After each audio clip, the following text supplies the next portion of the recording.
My husband and my mother-in-law thought the house was theirs when they threatened me with divorce, but they told me I wouldn't survive without them, that I needed my husband, Gary, and his ever-looming mother, Carol. But as it turns out, the house they thought was theirs was mine all along. My name is Kate. I'm 30, work in an office, and until recently was married to a man who seemed more in love with his mother than with me. Gary was charming when we met in college, tall, attractive, articulate, and after years of dating, we got married. On the surface, we looked like the perfect couple. Behind closed doors, I was living in a sitcom from hell. The house we lived in, a stunning $2 million property, was a gift from my late father. I inherited it shortly after we got married, but you'd never know it by the way Gary and Carol acted. Carol, who believed she was royalty reincarnated, and Gary, who practically asked his mom's permission to breathe. It started subtly. On our third date, Gary took a call from his mother in the middle of our dinner. 15 minutes of discussing underwear for exam week. I wish I were joking, but I stayed.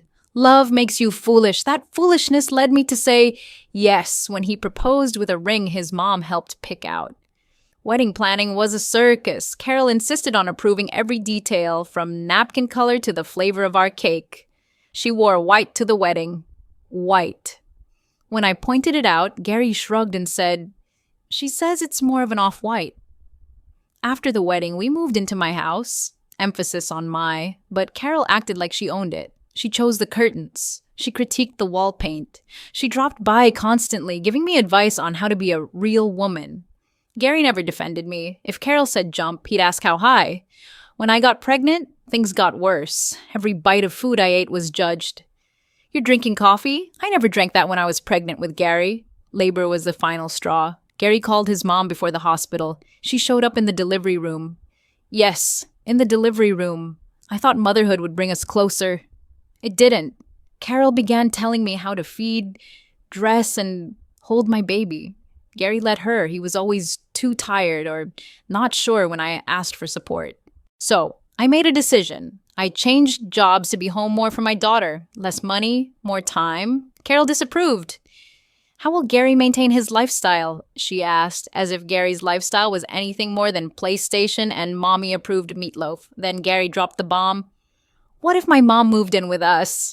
I laughed. He was serious. I suggested we find a house near Carol, not with Carol. Secretly, I already had a plan.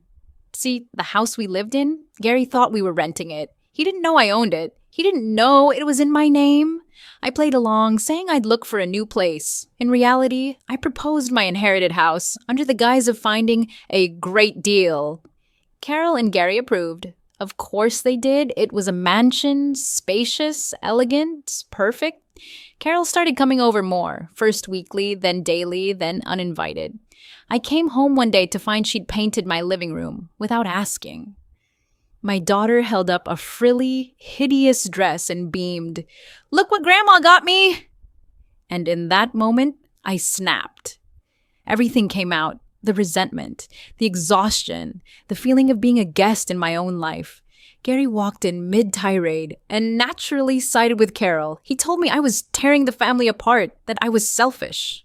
Then he said it. "If you want a divorce, go ahead. But you and our daughter won't survive without me." That's when I laughed. A deep, cathartic, freedom-filled laugh. "Who said I'd be the one leaving?"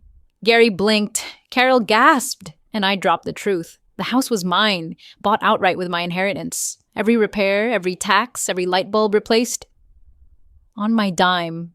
Gary turned pale. Carol turned red. I wasn't done. I reminded them of every sacrifice I'd made. Every moment I bit my tongue. Every dream I set aside so Gary could play husband while being a son first. I told Gary he had a choice. Be a partner and grow up, or move back in with his mom.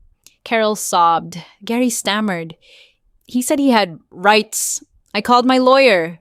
Turns out the house was ironclad mine. Not marital property, not shared. Mine. If Gary wanted a divorce, he'd walk away with nothing. Reality hit him like a brick wall. He begged for therapy, promised he'd change. Carol begged too. She tried guilt trips, tears, even apologies, but the locks had been changed. She wasn't welcome. Gary moved out within the week to his mother's house. Naturally, the divorce took a few months. I got full custody during the week. Weekends were his, and hers by default. I kept the house. Our belongings were divided, but what I really gained was freedom. Freedom from tiptoeing in my own home. Freedom from judgmental glances and passive aggressive sighs. Freedom to breathe. My daughter, she's happier, calmer, more confident. Me? I'm thriving. I painted over that awful lavender Carol loved. The house feels lighter, warmer. Mine and Gary still living with mommy. So if you're out there feeling trapped by someone else's expectations, listen closely. You're stronger than you know. You don't need permission to reclaim your peace. Sometimes the most powerful thing you can do is say, no more, and then slam the damn door on your way out. Yes, I changed the locks and the alarm code, and I sleep like a baby.